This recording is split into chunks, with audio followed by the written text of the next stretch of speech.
मैं अपनी बात की शुरुआत एक कहानी के जरिए कर रहा हूं। एक राजा था। राजा हमेशा भयभीत रहा करता था। उसे लगता था कि मौत उसकी पीछा कर रही है। हमेशा उसका नाम लेके मौत पुकार रही है। कई बार वो युद्ध से डरा करता था, कई बार बीमारी से और कई बार ग्रह नक्षत्रों से। डर में उनका जीवन जा रहा था। डरते डरते उन्हें लगा कि मुझे कोई संत से मिलना चाहिए। तो वो संत से मिलने के लिए उनके मठ पर चले गए। उन्होंने जाकर कहा कि गुरुदेव, मौत मेरी पीछा कर रही है, हमेशा मेरा नाम लेती है, मुझे पुकारती रहती है। मैं बहुत डरा हुआ हूँ, बेचैन हूँ, हताश हूँ, निराश हूँ, परेशान हूँ। जिंदगी मेरी मौत बन गई है। संत ने कहा, अच्छा चलो ढूंढते हैं मौत को। और उनको जंगल ले चले। जंगल में गया तो अपने गुरुदेव से कहा, गुरुजी यहाँ आवाज आ रही है, मेरा नाम पुकारा जा रहा है।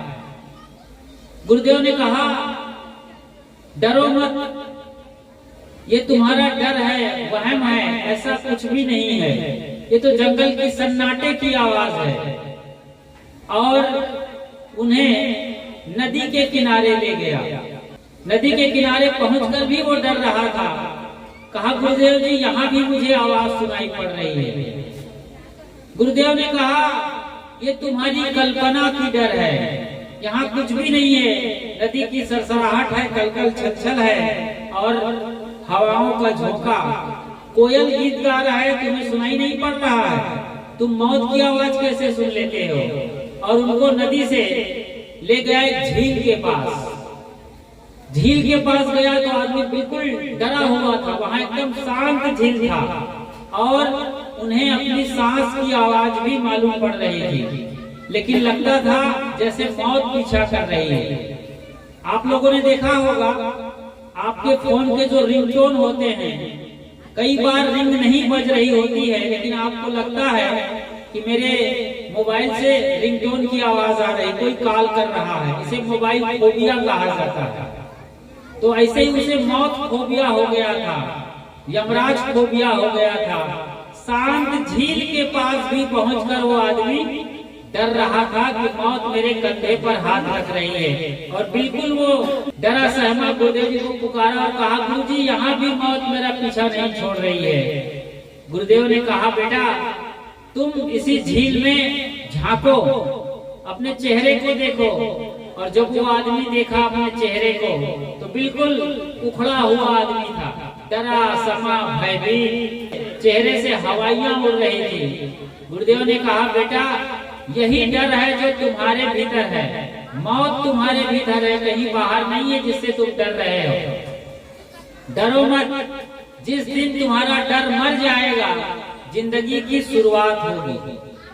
जो डर गया सो मर गया, और जो डर को ही मार डाला वो फिर जिंदा आदमी है। जिंदगी जिंदा दिली का नाम है, जिंदगी जिंदा दिली का नाम है। मुर्दा दिल क्या खाक जिया करते हैं। तो ये डरने वालों की जिंदगी नहीं है, ये डरने वालों की दुनिया नहीं है, डराने वालों की दुनिया है।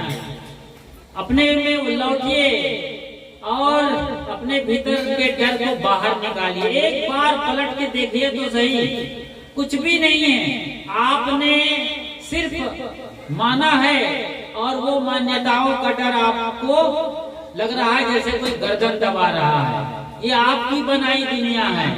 मत डरिए, मौत तो मेहमान के जैसा है। जब मेहमान आते हैं आपके घर में तो आप घर आंगन को साफ करते हैं, कोना कोना जाला वगैरह साफ करते हैं, अच्छे कपड़े पहनते हैं, घर को रंगोलियों से सजा देते हैं और एक ऐसी आनंद की स्थिति में होते हैं, नए कपड़े पहन लेते हैं और हर तरीके से उत्सव चल रहा होता है कि मेहमान आ रहे हैं। इस दुनिया का सबसे बड़ा मेहमान मौत है, तो उससे क्यों डरना? अतिथि है मौत, कभी भी बताकर नहीं आती है। मौत जब आएगी तो पिछले दरवाजे से चुपचाप आएगी। आस पास जोधा खड़े, कबीर साहब ने इसी मौत का चित्रण किया है। आस पास जोधा खड़े, सबे बजावत गाल, मंज महल से ले गया ऐसा अपरबल काल। सनी देओल और बॉबी देओल खड़े रहे, हेमा मालिनी भी आंखों से निहारती रही, लेकिन धर्मेंद्र जो ही मैन के नाम से जाना जाता था, वो बॉलीवुड का चमकता हुआ सितारा जो एक बार गरजता था तो पूरा रामगढ़ थर्रा जाता था, चट्टानें हिलने लगती थी। लेकिन आज वो धर्मेंद्र सदा सदा के लिए इस दुनिया से विदा हो गए। कौन बचा है? किसकी मौत नहीं आती है यहाँ? जो जन्मा है वो गया है, इसलिए डरने की कोई जरूरत नहीं है। इमरान खान जो बहुत बड़ा आदमी था, एक बड़ा क्रिकेटर, दुनिया का महान तेज गेंदबाज कहलाता था, राजनीति में आए, आज जेल में बंद है। और कहा यह जा रहा है, पाकिस्तान से ये खबरें आ रही है कि उनको जेल में ही मार दिया गया है। उनकी बहनें लगातार उनसे मिलने की मिन्नत कर रही और उन्हें मिलने नहीं दिया जा रहा है जेल प्रशासन की ओर से। खबरें अफवाह हो सकती हैं, झूठी हो सकती हैं, लेकिन इमरान खान जैसे कद्दावर आदमी जो खिलाड़ी भी था, राजनेता भी था, आज जिंदगी और मौत के बीच जेल के अंदर झूल रहा है। कौन बचा है? कितने शोहरत दौलत हो, पद पैसा और प्रतिष्ठा हो, लेकिन मौत के सामने हर आदमी ने सर झुकाया है, हर आदमी हारा है मौत से। सिकंदर जैसा महान लुटेरा, जिन्हें लोग द ग्रेट अलेक्जेंडर कहते हैं, महान सिकंदर, वो भी इस दुनिया से जब गया था तो खाली हाथ गया था। इकट्ठे कर जहां के जर, सभी मुल्कों के मालिक थे। सिकंदर जब चला दुनिया से, दोनों हाथ खाली थे। तो आप लोग किस भरोसे बैठे हैं? क्या आप बटोर के ले जाएंगे? इस दुनिया में आदमी की औकात एक सुई ले जाने की भी नहीं है। एक बार एक बाबा मेहमान हुआ, बड़ी दूर की यात्रा कर रहे थे, पैदल का जमाना था, शायद लालटेन और बाइसिकल के जमाने से भी पहले का वो आदमी था। चलते चलते शाम हो गई, रात रुकना था, तो एक बड़े घर में आवाज लगाया कि राजमहल में कोई है। बताया गया कोई है तो जरूर, वो राजमहल नहीं था बल्कि मुसाफिर खाना था। अच्छा चलिए, मुसाफिर खाने में उन्होंने आवाज लगाई थी। मुसाफिर खाने का मालिक निकला और कहे, गुरुजी क्या बात है? कहे, बेटा रात भर रुकना है। अच्छा रुक जाइए, ये लीजिए चाबी और अमुक नंबर के कमरे में चले जाइए, लेकिन 5 रुपए किराया है रात भर रुकने का। कहा, बेटा मेरे पास तो 5 रुपया है नहीं, लेकिन मैं समझता हूँ तुम इस इलाके के बड़े इज्जतदार आदमी होंगे, तो 5 रुपए के लिए परेशान नहीं करोगे मुझे? इस फकीर को रुकने का तो मौका दो, रात भर रुकना है, सुबह चल देना है, जैसे चिड़िया रुकती है और रात भर बसेरा है, सुबह उड़ जाना है, मैं चला जाऊंगा। उन्होंने कहा, बाबा जी ऐसे नहीं है, हम पाई पाई जोड़ करके ये बंगला बनाए हैं, ऐसे ही हम नहीं बन गए हैं, हम तो 5 रुपया आपसे लेंगे। बाबा ने कहा, बेटा 5 रुपया तो नहीं है। आखिर में जेब को टटोल डाला, अपने कुर्ते को टटोला तो एक सुई निकली। कभी लंगोटी फट जाती थी, कभी कुर्ता और चादर फट जाती थी, तो वो उनसे सिल लिया करता था। तो कहा, ये सुई रखना और मुझे रात भर सोने का मौका जरूर दो। जब मैं सही सलामत रात भर रह जाऊंगा तो सुबह आखिरी बात बताऊंगा। बाबा सो गए रात भर और मुसाफिर खाने के आदमी को बोला, धन्यवाद तुमने मुझे रात भर रहने का मौका दिया, ये सुई रखे रहो, जब मरोगे तो ऊपर आना, वहीं मैं बैठा रहूंगा स्वर्ग और नरक के दरवाजे पर, फाटक पर बीचों बीच बैठा रहूंगा। तुम्हारा नंबर यदि नरक में भी होगा तो सुई देखकर मैं तुम्हारा नंबर दाखिला स्वर्ग में करा दूंगा। वो मुसाफिर खाना यानी धर्मशाला का मालिक बड़ा खुश हुआ और पत्नी के पास दौड़ा दौड़ा गया, कहे कि हमको सुई मिल गई। सुई नहीं बल्कि स्वर्ग का टिकट मिल गया है, मरेंगे तो स्वर्ग जाएंगे, नरक में भी नंबर होगा तो स्वर्ग में दाखिला मिलेगा। उसकी पत्नी हैरान हुई, मामला क्या है? उसने पूरी कहानी बता दी कि सुई दिया है बाबा ने, ये सुई देखो, और इसी सुई के जरिए टिकट मिलने वाला है स्वर्ग का। पत्नी ने कहा, बेवकूफ, जब मर जाओगे तो हाथ पैर तो यहीं पड़ा रह जाएगा, सुई कैसे ले जाओगे स्वर्ग में? स्वर्ग में सुई ले ही नहीं जा सकते हो। बाबा ने लगता है तुम्हें धोखा दे दिया है। अच्छा, बाबा ने धोखा दिया तो पकड़ो, जाओ उनको बुला के लेके आओ। बाबा तो अभी पैदल चल रहे थे, धीरे धीरे कुछ दूर गए थे, लौटा के ले आए और कहा, बाबा जी आप 5 रुपए में कैसे धोखा दे के जा रहे हो? जब हम मर जाएंगे तो हाथ पैर तो यहीं पड़े रहेंगे, शरीर यहीं पड़ा रहेगा, हाथ काम नहीं करेगा, मुर्दा हो जाएंगे, तो सुई कैसे लेके आएंगे?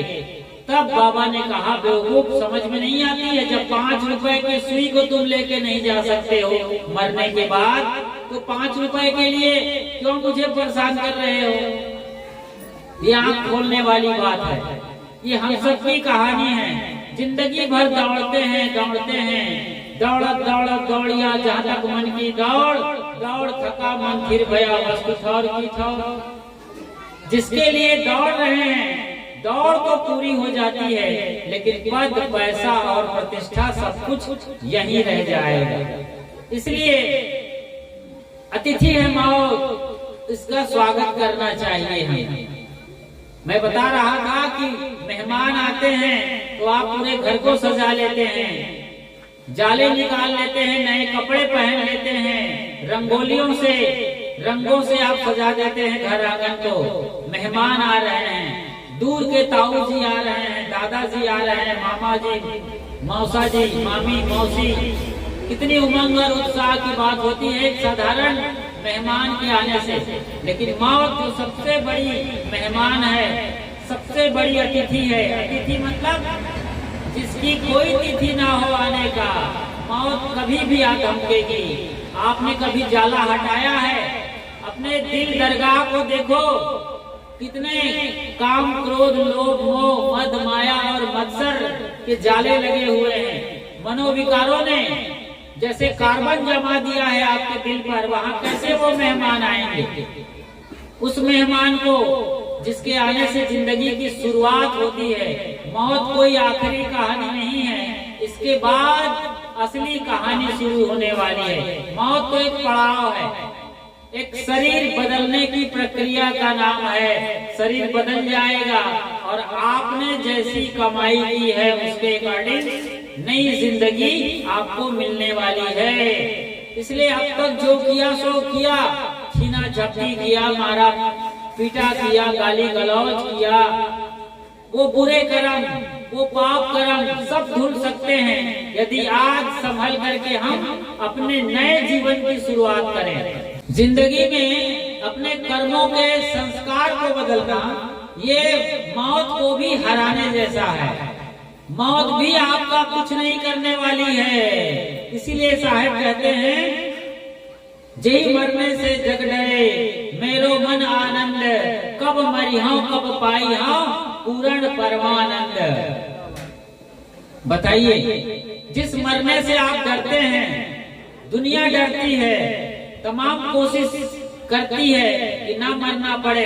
साहब उस मौत का आलिंगन करना चाहती है, आवाहन कर रही है कि तुम आओ और गले लगा लो।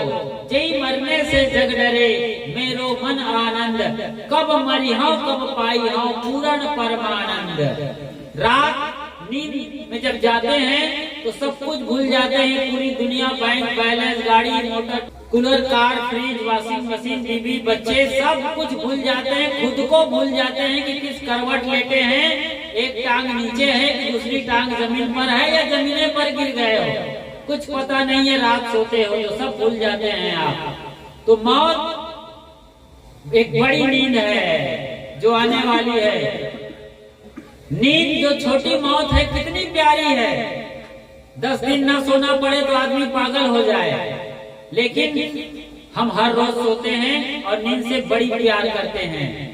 वो मौत जो सबसे बड़ी नींद है, आखिरी नींद है, उसको क्यों न स्वीकारा जाए, जहाँ सब कुछ शांत हो जाएगा। उस शमशान घाट में जाकर के हमारे सारे आन पान शान खत्म हो जाएंगे, सम हो जाएंगे वो शमशान। इसलिए साहब कहते हैं, जय मरने से जग डरे मेरो मन आनंद, कब मरी हूं कब पाई हूं पूर्ण परमानंद। परम आनंद की स्थिति आने वाली है। जीते जी मरना सीखो। जिंदगी मरने की कला का नाम है। जिनको मरना आ गया वो जिंदगी में बादशाह है, उससे बड़ा कोई सम्राट नहीं है। मरने की कला का मतलब नहीं है कि अपने दुपट्टे पर गला कस करके पंखा पर टांग लो अपने को, या रेल के पटरी के नीचे आ जाओ, या सल्फास की गोली खा जाओ, या खुद पर पेट्रोल और मिट्टी तेल डाल करके माचिस की तीली की आग हवाले कर दो ना। ये तो बुज़दिलों का काम है। जिंदा दिल हो जाओ। मरने का मतलब होता है उन सारी चीजों को भुला दो अपने दिल से जिन्होंने आपको कचोटा है। उन सारी बातों को भूल जाओ जिसको आपने बीवी ने कभी बोला, कभी आपके शौहर ने, पति ने कहा, आपको डांटा, फटकारा, गाली, जो भी मिला है बिला शिकवा दुनिया कहीं से भी, सब कुछ भूल जाओ। उसको दफना दो मिट्टी में, अपनी खोपड़ी से निकाल कर फेंक दो किसी डस्टबिन में। ये है मरना। उन सारी बातों के प्रति मर जाना दिल से और सबको माफ कर दो। फिर देखो दुनिया कितनी सतरंगी है, कितना बढ़िया ये खूबसूरत दुनिया है। यहाँ आप मरने की सोचते हो, कुदरत आपको पैदा कर रही है, सुंदर आंखें दी हैं, शानदार शरीर दिया है, सोचने और विचारने की क्षमता है, गाने बजाने की क्षमता है, पढ़ने लिखने की क्षमता है, एक से एक कला आपके पास है। जिस डिपार्टमेंट में आप जाना चाहो जा सकते हो और दुनिया में अपना नाम कमा सकते हो, दुनिया को अपनी मुरीद बना सकते हो, कायल कर सकते हो पूरी दुनिया को। इतनी बड़ी औकात और ताकत लेकर के आप मरने का सोचते हैं? ना ना, ये तो बहुत कायराना बात हो जाएगी। बुज़दिल का मतलब होता है बकरी का दिल जैसा। लेकिन बकरी भी कभी मौत से नहीं डरती है। आपने देखा होगा बकरियों को कांटों के पेड़ों पर, बबूल के या उससे भी भयानक कोई कटीला पेड़ हो राजस्थान में, केर जैसे पेड़, उन कांटों के पेड़ पर चढ़ करके, उसकी छाती पर चढ़ करके भी वो अपना इंतजाम करती है, भोजन करती है, फल फूल और पत्ते खाती है। तो बकरी के दिल से भी गया गुजरा है आदमी। कैसा है जी आदमी? आपको साहसी बनना है, शेर बनना है। गधे के 10 बच्चे हो कोई काम के नहीं है, शेर का एक बच्चा हो जंगल में दहाड़ेगा तो सारा जंगल अलर्ट हो जाएगा कि खतरा सामने है, अपने दबड़े में चले जाओ, बिल में सर छुपाओ, मौत सामने खड़े है। लेकिन गधे चिंगाड़ते रहे तो कोई फर्क पड़ने वाला नहीं है। मेढक भी नहीं डरने वाले हैं, तितलियां भी नहीं डरने वाले हैं, कोई फर्क नहीं पड़ने वाला है। तो साहसी बनो, छोटी सी जिंदगी मिली है, नाम रोशन करो, दुनिया में चले जाओ। ठीक वैसे ही जैसे वो 14 साल का वैभव सूर्यवंशी, बताइए उसके माँ बाप ने उनके लिए क्या किया होगा? कहाँ उनका समस्तीपुर और कहाँ पटना।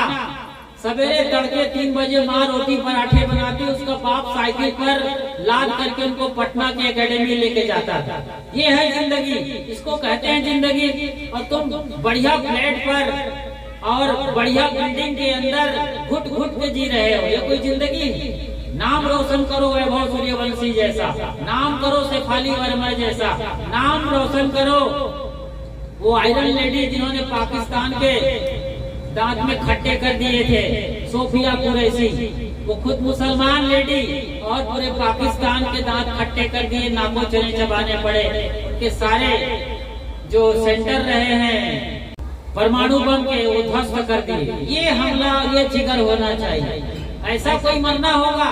अभी अभी सुसाइड कर गई कौन? कमला पसंद पान मसाला जो बेचने वाले चौरसिया हैं कानपुर के, उनकी बहू ने अभी अभी सुसाइड कर लिया, क्योंकि उनके पति हरप्रीत चौरसिया, उनका अफेयर और महिलाओं के साथ था।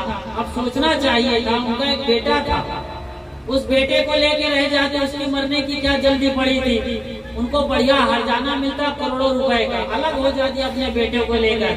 लेकिन बस थोड़ी सी ना समझी, इतने करोड़ों का मालिक, कमला पसंद पान मसाला, कपिल देव, सुनील गावस्कर और वीरेंद्र सहवाग से लेकर के बड़े बड़े क्रिकेट के सितारों के साथ साथ फिल्मी दुनिया के सितारे जिस पान मसाला का एडवर्टाइजमेंट करते हैं, कमला को तो पसंद कर लिया, लेकिन अपनी कमला के साथ कोई कमाल नहीं दिखा पाया और उनकी कमला सुसाइड करके चली गई। ये है दुनिया।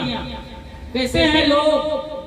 जिंदा रहना सीखना चाहिए, मरना तो फोकट का काम है जी, वो तो आपको कुदरत ऑटोमेटिक ले जाएगी जब वक्त आएगा। आपको मरने के लिए क्यों सोचना है? जब आप अपने बलबूते पर पैदा नहीं हुए हो, कुदरत ने, प्रकृति ने, परमात्मा ने आपको भेजा है इस दुनिया में कुछ अलग लेवल का करने के लिए, बड़ा नाम हासिल करने के लिए, दुनिया को जगाने के लिए आपको भेजा है। और आप मरने की सोच रहे हो, वो तो ऑटोमेटिक सिस्टम है। यहाँ पर कौन बैठा हुआ है? जगत में कोई न परमाने, खाले पीले मौज उड़ा ले, खाले पीले मौज उड़ा ले। तथागत बुद्ध के जमाने में एक राजकुमार हुआ करता था। तथागत बुद्ध जब बुद्धत्व को हासिल नहीं किए थे, वो भी एक राजकुमार थे, नाम था उनका गौतम सिद्धार्थ। तो गौतम सिद्धार्थ शाक्यवंशी राजकुमार थे। हो सकता है कोई कोलीय वंश का राजकुमार रहा होगा, उनका कोई मित्र, दूर का रिश्तेदार, बड़ा डरपोक था। एक दिन उनके पास सिद्धार्थ गौतम गए और उस राजकुमार से कहा, तुमको यमराज के 3 दूत मिले होंगे, क्या तुमने उनका सामना किया? यमराज के 3 दूत कौन? मैं तो कुछ भी नहीं जानता। अच्छा, नहीं देखा तुमने? तुमने बूढ़े आदमी को नहीं देखा? बूढ़ा आदमी पहला दूत था।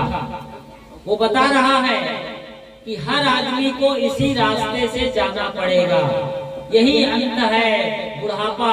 इसके बाद मौत सामने खड़ी होगी थाल लेकर आरती उतारने के लिए, और अपने साथ बैठाकर तुम्हें यमराज ले चलेगा अपने उस भैंसे पर बैठाकर। ये पहला दूत आया हुआ था।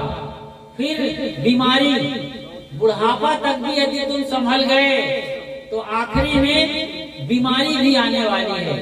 आदमी कहीं ना कहीं बीमार होता है और बीमारी से ही आदमी चल बसता है। आज आदमी ने खान पान, रहन सहन, बोली भाषा, उठना बैठना सब कुछ बिगाड़ लिया है। केवल खाने मात्र से आदमी सबसे ज्यादा इस दुनिया में आज मारे जा रहे हैं।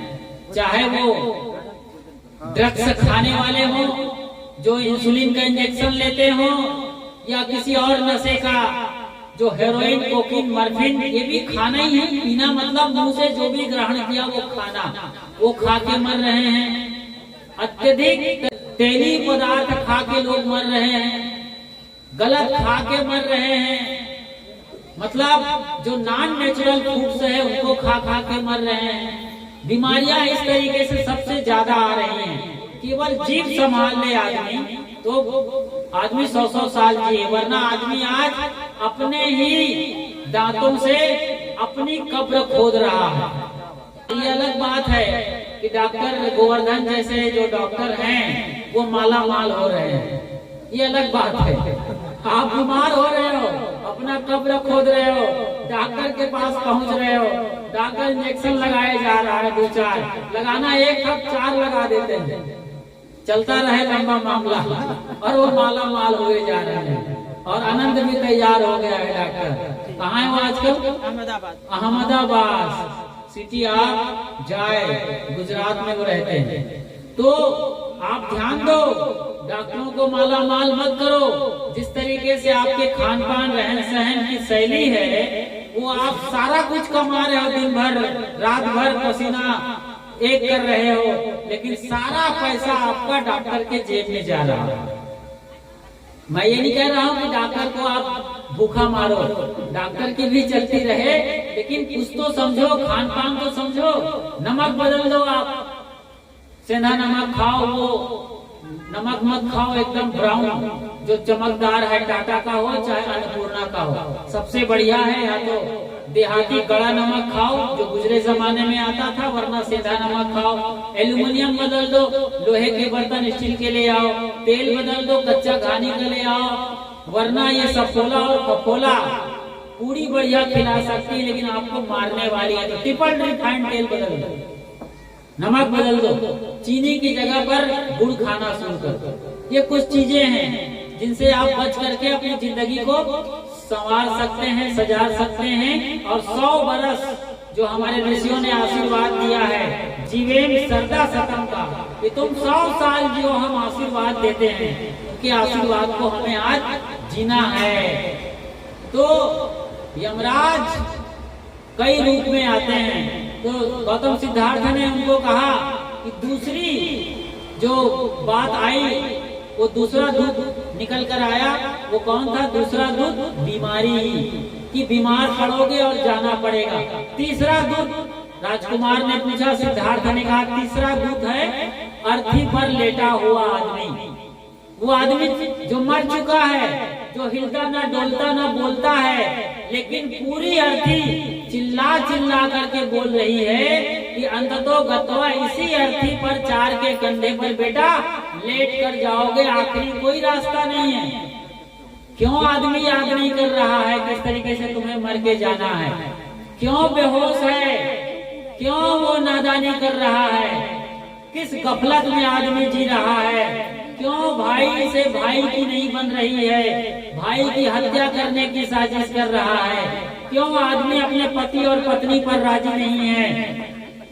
क्यों एक्स्ट्रा मैरियल अफेयर चल रहा है इस दुनिया में? क्या हो रहा है इस दुनिया में, जहाँ 7-7 जन्म तक कस्में वादे निभाने के 7-7 फेरे लगाए गए हैं, लोग उन्हें यूं ही जूती के तरीके से लात मार करके दूसरों के साथ हो रहे हैं। और भारत की सभ्यता जो रही है पूरी दुनिया में, वो तार तार हो रही है।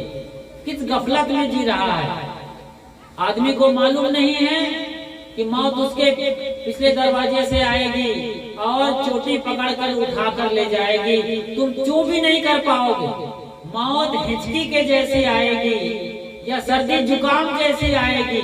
मौत सर्दी जुकाम जैसे आने वाली है। तुम रुमाल भी नहीं पहुंच पाओगे, नाक तक पहुंचा नहीं पाओगे। इससे पहले कि नाक का वो गंदा पानी पहुंच पाओ, मौत तुम्हें उठा ले जाएगी। जुकाम बताइए और मौत में कोई फर्क नहीं है, और आप गफलत में पड़े हुए हैं। तो डरने और घबराने की भी बात नहीं है, बस थोड़ा संभल जाओ, थोड़ा सजग हो जाओ, तो मौत आपको जगाने वाली है, मौत आपको सजाने वाली है, मौत आपको स्वागत करने के लिए बैठी हुई है। ये मौत वाकई में दुल्हन की तरीके से आएगी और आप उसके दुल्हा हो सकते हैं, लेकिन जरा होश में हो तो, समझदार हो तो, वरना फिर तो यूं ही खाली हाथ जाना पड़ेगा। तो मेहमान के तरीके से मौत आएगी, दूध की तरीके से आएगी मौत, डरने की कोई बात नहीं है। एक बूढ़ा फकीर हुआ करता था।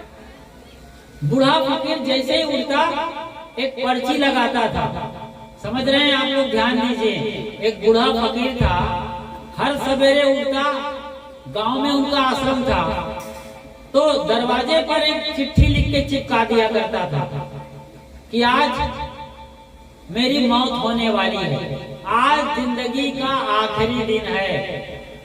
लोगों ने कहा पागल हुए हो, कई महीने से ही पर्ची लगा रहे हो और कल भी जिंदा रहोगे, परसों भी रहोगे, कई महीने गुजर गए हैं, ये पर्ची क्यों लगाते हो बाबा?